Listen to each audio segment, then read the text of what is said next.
Vamos a hablar de los dos elementos que en mi experiencia personal he visto que son los que nos ayudan a ir más allá de nosotros mismos. Vamos a ver el impacto del encuentro en muchas cosas, en el funcionamiento del cerebro humano y en la salud. Y vamos a ver el enorme impacto que tiene el silencio. ¿Qué es el encuentro? El encuentro es cuando tú tienes una intención real de aproximarte a otro ser humano, tienes una voluntad de cooperación, hay un deseo de comprender de verdad a la otra persona, hay una disposición a escuchar.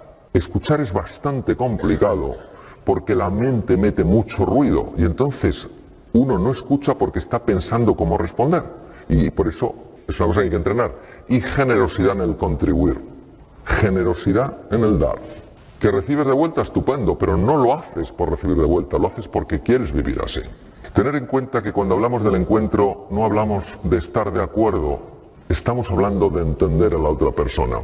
Si realmente queremos crear una conexión emocional, tenemos que comprender y apreciar su mundo, no juzgarlo. Y para ello, creo que lo primero es hacer preguntas desde el verdadero interés y la curiosidad.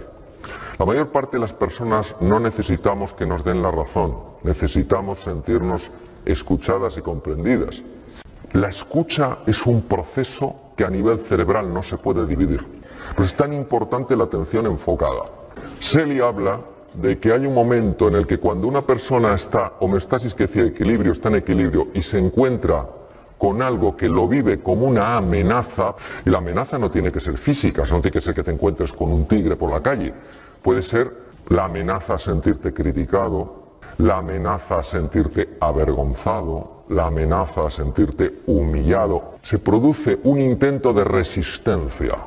La resistencia produce un enorme desgaste en el ser humano, intentando o contraatacar o huir o bloquearte. Son las tres formas de resistencia que utiliza el ser humano y también los animales. Cuando estás mucho tiempo en esta fase de resistencia, llegas a lo que se llama exhaustion stage, la fase de agotamiento, de breakdown, de hundimiento, y aquí es donde hay más posibilidades de que aparezca la enfermedad.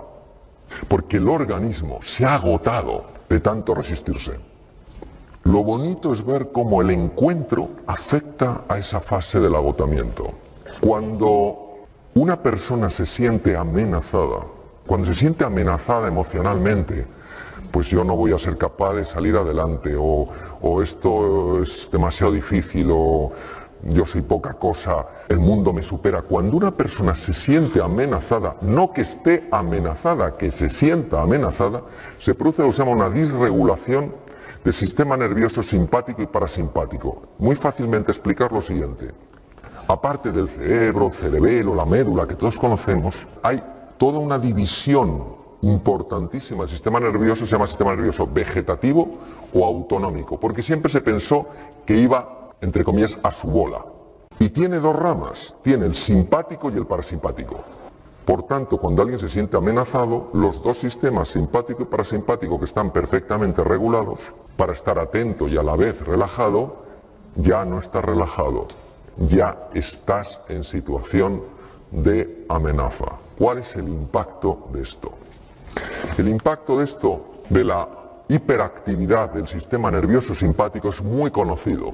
Cuando una persona se siente amenazada, se activan unos núcleos en el cerebro que se llaman amígdalas. Cuando la amígdala se activa ante la percepción de una amenaza, lo primero que hace es robar sangre de la parte anterior del cerebro, lo cual produce cambios muy importantes en la percepción de nuestros recursos, porque al activarse la amígdala y reducirse el aporte de sangre a la zona anterior del cerebro, se pierde capacidad de comprender, se pierde capacidad de aprender, se pierde capacidad de ser creativo y se pierde capacidad de tomar buenas decisiones. Es muy importante porque si tú la enfermedad solo lo vives como una amenaza, no podrás encontrar recursos naturales que tienes que te pueden ayudar a tomar vías que favorezcan la curación, porque ni siquiera las verás. Por eso un niño, una niña en un colegio, en una escuela, un estudiante en una universidad, en donde sea, una persona en una empresa, que se sientan amenazados, no que estén amenazados, que se sientan amenazados porque no hay una cultura de encuentro, de cordialidad, de afecto, y activen estos centros, no importa lo inteligentes que sean, no podrán comprender, no podrán aprender, no podrán ser creativos. No porque no lo tengan, sino porque cuando se activan las amígdalas, el riego de la zona anterior del cerebro se reduce. Pero es que el efecto en el cuerpo es también muy marcado, y uno de los efectos es en el estómago. Cuando una persona se siente amenazada, el sistema nervioso simpático hace exactamente lo mismo que si te persiguiera un tigre. El tubo digestivo lo paraliza. Un estómago que se paraliza es un estómago a través del cual la comida no puede fluir bien. La comida, cuando no fluye bien, se estanca. Cuando se estanca, se pudre. Cuando se pudre, fermenta. Cuando fermenta, produce gas. ¿Qué hace el gas? Hincha las paredes del estómago. Hoy en día sabemos que cuando una persona se encuentra con otra con estos lazos de afecto, de cordialidad, de voluntad, de cooperación, automáticamente el cerebro produce una sustancia llamada beta-endorfina. Es un analgésico natural potentísimo, capaz de reducir el dolor físico. Cuando la amígdala, que estaba activada, se desactiva, la parte anterior del cerebro puede funcionar bien. Claro, esto tiene unas implicaciones enormes. Porque quiere decir que una persona que se siente amada, que se siente querida, es una persona que intelectualmente va a funcionar mejor. Y una persona que se siente humillada, que se siente avergonzada, que se siente empequeñecida, intelectualmente va a funcionar peor.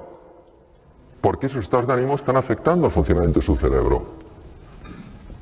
Estas son las cosas a las que se ha demostrado, otros investigadores, que cuando una persona se siente amenazada, los dos lados del cerebro no se llevan bien. Pues se ha visto que cuanto más amenazada se siente una persona, más lateralización se produce, es decir, menos hablan entre sí los dos hemisferios. ¿No os parece que lo lógico sería que ya que tenemos dos hemisferios, por lo menos se lleven bien? Parece de cajón. Pues no, se llevan mal. ¿Cuál es el problema? El problema es que el lado izquierdo, el hemisferio izquierdo, es muy bueno en unas cosas. Es muy bueno en razonamiento lineal. Esto me lleva a esto, esto me lleva a esto, esto a esto. Es muy bueno organizando, es muy bueno estructurando, es muy práctico. Pero el hemisferio derecho es mucho más imaginativo. El hemisferio derecho además es el que tiene más conexión con el cuerpo físico. El hemisferio derecho es la puerta al inconsciente. Claro. Nosotros necesitamos a los dos, necesitamos al soñador y al hacedor. Necesitamos al imaginativo y al práctico. Cuando una persona se siente amenazada, los dos hemisferios se desenganchan. Se ha observado algo interesantísimo. El sistema parasimpático, que es el sistema del encuentro, aumenta la capacidad de hacer frente a las infecciones porque se potencia el sistema inmune. Esto es muy importante cara a la enfermedad. Se reduce la producción de radicales libres. Nosotros sabéis que usamos el oxígeno para producir energía. Para poder utilizar oxígeno y obtener energía pagamos un precio. Ese precio es la producción de unas cosas que se llaman radicales libres. ¿Qué es un radical libre? El radical libre es una molécula muy inestable que le falta un electrón y necesita robar el electrón. ¿Cómo roba el electrón? Bombardeando otras células para robarle los electrones. Esto genera muerte celular, daño en pared celular, en membrana celular, envejecimiento temprano y mutaciones.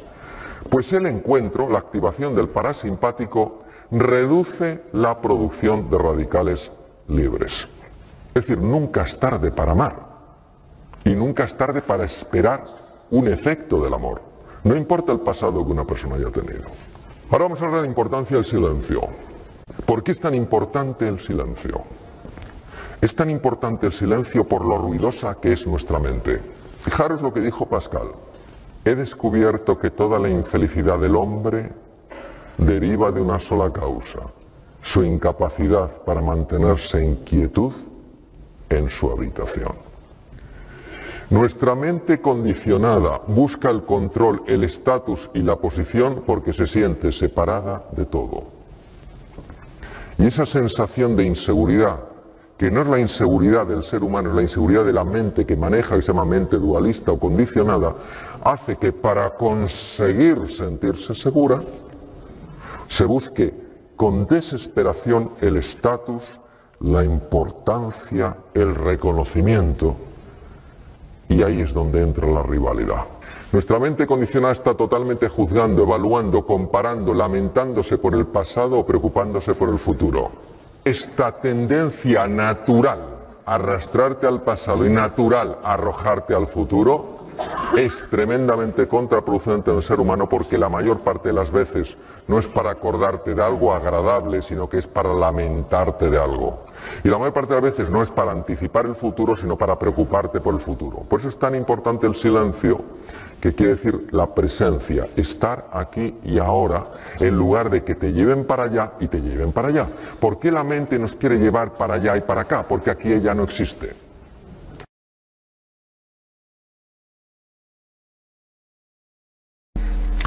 Quiero deciros que soy un apasionado de la ciencia, y la ciencia para nada se opone a la dimensión trascendente de la existencia. Las realidades que no se pueden pesar ni medir son mucho más importantes que aquellas que sí se pueden pesar y medir. Nosotros tenemos dos sistemas que pertenecen al sistema nervioso. Tenemos lo que se llama el sistema nervioso simpático y el sistema nervioso parasimpático. El sistema nervioso simpático es el que se activa ante una amenaza, por ejemplo, un tigre. El parasimpático es el que se activa cuando una persona entra, por ejemplo, en un estado de serenidad y de silencio. Todo tiene que ver con la atención. La atención es la energía. Tú estás prestando atención a todo lo que es el juicio, la comparación, la crítica, la lamentación por el pasado, la preocupación por el futuro, y tú estás reconstruyendo constantemente tu ego. Tú estás prestando atención al momento presente, en este caso que siempre es el cuerpo, y estás deconstruyendo el ego. El ego es lo que se siente amenazado. El ego es lo que ve al otro no solo como distinto, sino como distante. Todos nosotros tenemos en el cerebro dos tipos de neuronas únicas. Se llaman neuronas espejo y neuronas en uso de von Economo. Están localizadas solo en ciertas regiones del cerebro y están constantemente leyendo tu estado emocional.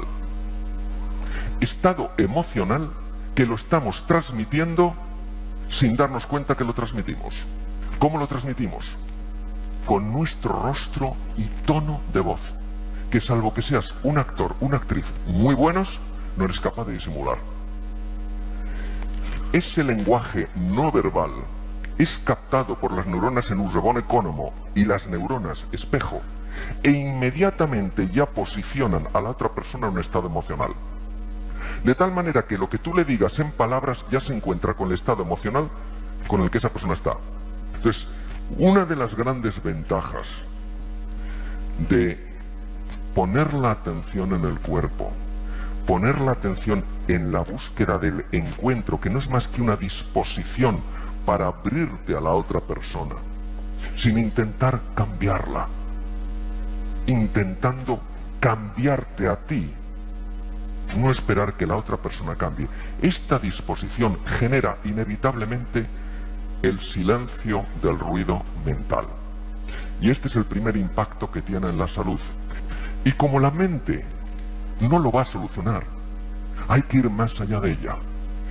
Y no se va más allá de ella levitando, se va más allá de ella llevando la atención al sitio donde ella no puede estar, que es en el presente, ya que la mente dualista, mente condicionada o mente egoica solo puede mantenerse estable en el pasado o en el futuro, lamentándote por lo que no hiciste, preocupándote por lo que puede suceder.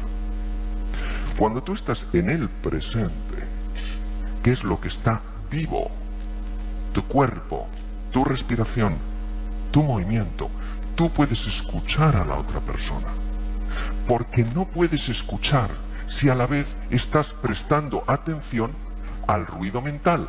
La atención en el ser humano no se puede dispersar sin ser profundamente alterada. No se puede dispersar.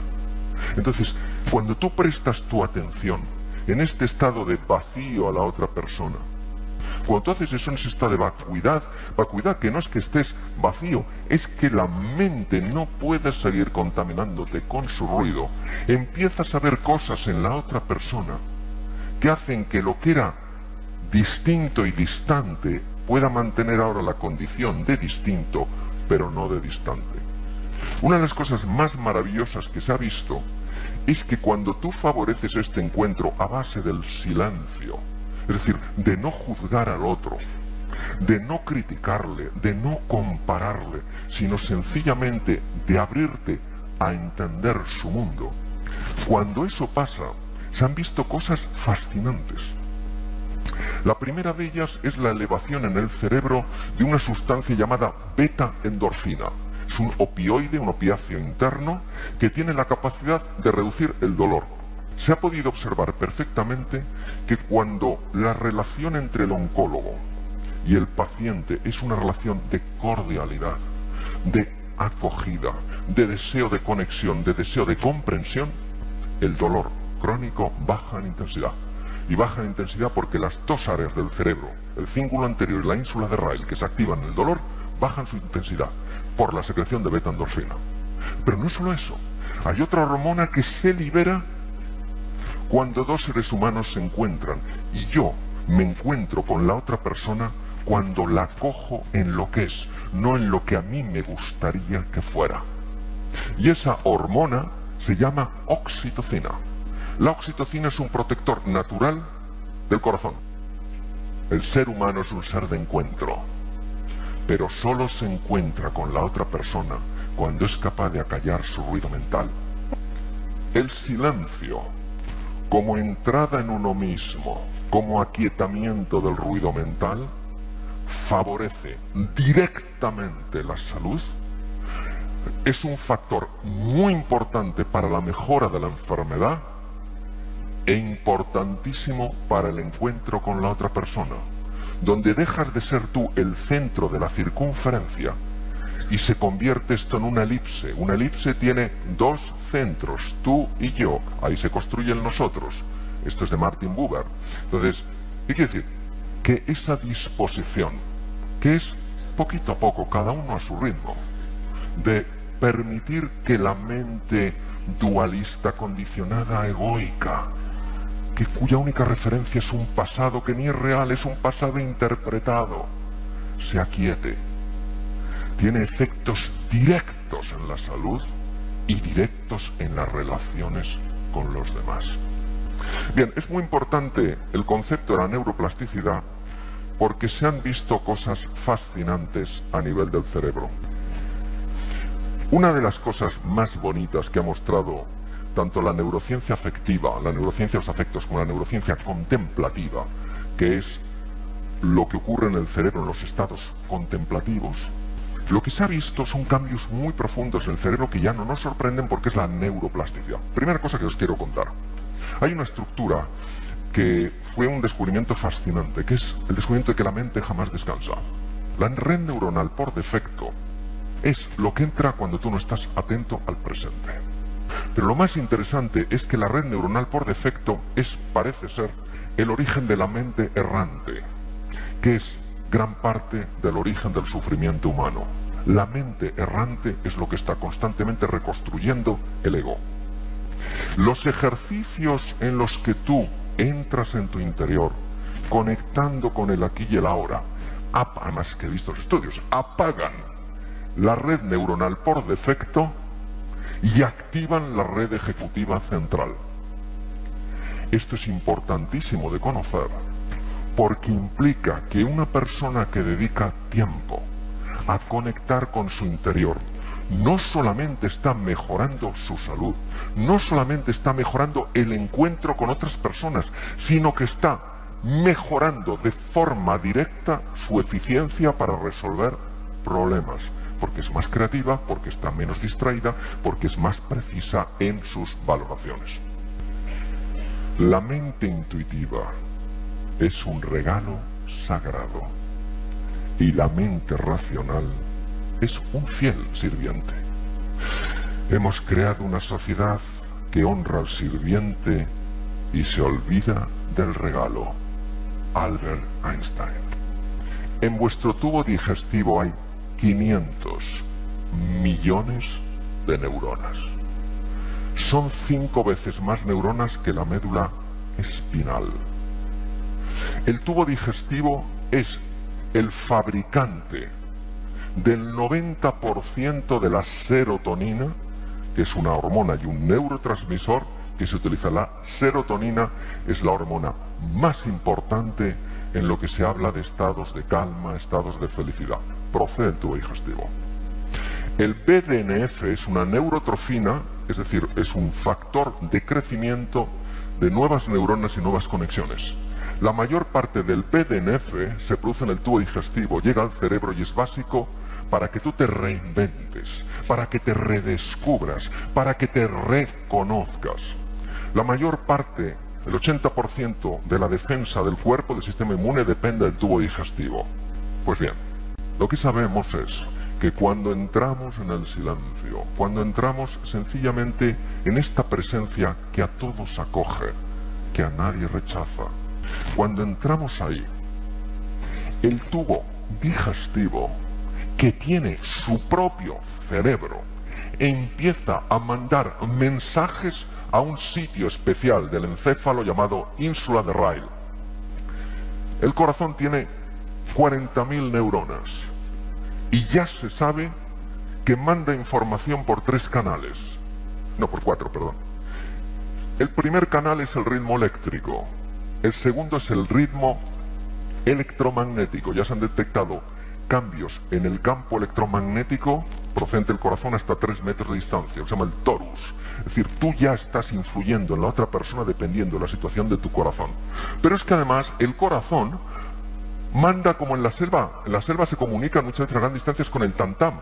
El propio pulso de presión del corazón está mandando mensajes. El corazón manda mensajes directos al cerebro y al tubo digestivo. Pues lo que se ha visto con técnicas altamente complejas es que cuando una persona entra en ese silencio sencillo y profundo, donde uno sencillamente conecta con lo que es, y reconociendo su grandeza, inevitablemente la reconoce en todo ser humano y en toda criatura, cuando pasa eso se sincronizan el encéfalo, el corazón y el tubo digestivo.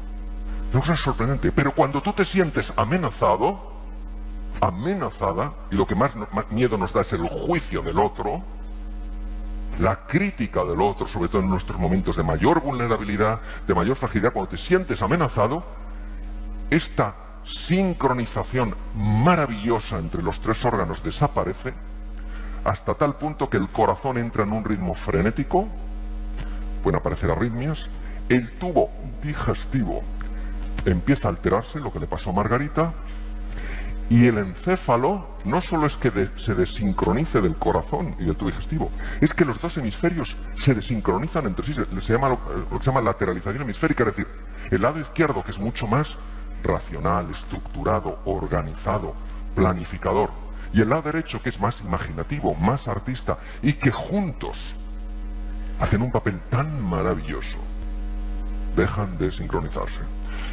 Cuando tú entras en ese silencio que a todos abarca, porque abarca todo, donde la sensación de que eres distinto se mantiene, pero la distancia desaparece porque solo hay uno, los 3 órganos se convierten en uno en su funcionamiento, y es como si algo latiera al unísono.